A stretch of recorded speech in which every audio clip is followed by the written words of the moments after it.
आगरा की सभी सम्मानित जनता को प्यार भरा नमस्कार। अभी हमारी मौजूदगी जनपद आगरा में है। जैसा आपको पता है, यूपी की सभी 403 विधानसभा सीटों का हम लोग भ्रमण कर रहे हैं। अभी हमारे साथ राज्यसभा सांसद रामजी लाल सुमन जी मौजूद हैं।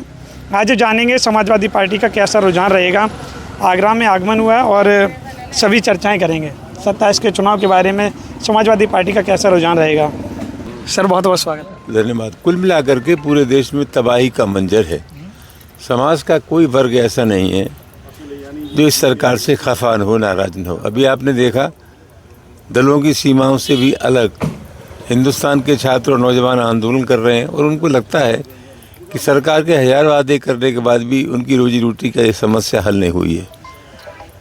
भारतीय जनता पार्टी ने जो सबसे बड़ा पाप किया वो ये था कि राजनीति जो मुद्दों पर आधारित थी, भूख प्यास, बेबसी, बेकारी, बेरोजगारी, किसानों की समस्याएं, ये जो राजनीति का आधार थे, ये आधार हमारे देश में ख़त्म हो गई।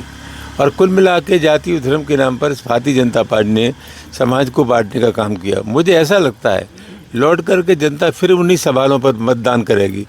जनता की ज़िंदगी से जुड़े हुए जो सवाल थे, भूख के सवाल, प्यास के सवाल, मैं समझता हूँ 2027 में जनता विद्रोह करेगी और कुल मिलाकर के सब लोग समाजवादी पार्टी के झंडे के नीचे इकट्ठे होकर के भाजपा की सरकार को हराएंगे। 2027 में 403 में से कितनी आने वाले हैं? कांग्रेस से हमारा समझौता है ना, उनसे जब समझौता होगा तो उनको कहाँ सीटें लड़नी है और हम लोग कहाँ सीट लड़ेंगे, ये राहुल गांधी, प्रियंका गांधी, मल्लिकार्जुन खड़गे, अखिलेश यादव तय करेंगे। तो कुल मिलाकर के समाजवादी पार्टी की तैयारी तो सभी सीटों पर है, लेकिन गठबंधन का हिस्सा होने के नाते कुछ स्थानों पर हमें कांग्रेस को भी एडजस्ट करना पड़ेगा।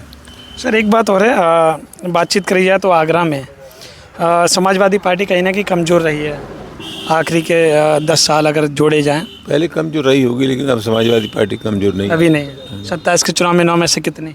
ये तो नहीं कह सकते, लेकिन जनता हमारे साथ है और मैं समझता हूँ परिणाम अच्छे निकलेंगे। सर एक सवाल और है, अभी हाल ही में उपचुनाव हुआ, भारतीय जनता पार्टी के राष्ट्रीय अध्यक्ष उपचुनाव में अपना खुद का बूथ हारे, उसका प्रभाव क्या यूपी के विधानसभा इलेक्शन में पड़ेगा? इसका सीधा मतलब यह है कि 3 चुनावों में 2 चुनाव बीजेपी हारी है और 1 चुनाव बिहार में बीजेपी वो सीट हारी है जो बीजेपी के राष्ट्रीय अध्यक्ष की सीट हुआ करती थी। इसका सीधा संदेश है कि आगे आने वाला समय बीजेपी के लिए बुरा समय है। इन परिणामों से निकला जा सकता है कि देश की जनता विद्रोह पर उतारू है और जहाँ कहीं भी जिस चुनाव में मौका मिलेगा लोग बीजेपी को हराने का काम करेंगे। चलिए आगे आप बताइए, आपको क्या लग रहा है 2027 के चुनाव के बारे में? समाजवादी पार्टी का कैसा रुझान रहेगा, क्या चीज़ें रहेंगी, क्या समाजवादी पार्टी की सरकार आने वाली है, क्या वापसी करने वाली है, या फिर भारतीय जनता पार्टी की रहेगी? आप बताइए आपको क्या लग रहा है। आपके अनुसार आपके जो भी मुद्दे हैं, आपके जो भी विचार हों, आप साझा करिएगा। आपके सभी विचार, आपके सभी मुद्दे, आपके सभी बातें आपकी सरकार तक, आपके नेता तक पहुंचाने की पूरी कोशिश करेंगे। बहुत बहुत धन्यवाद।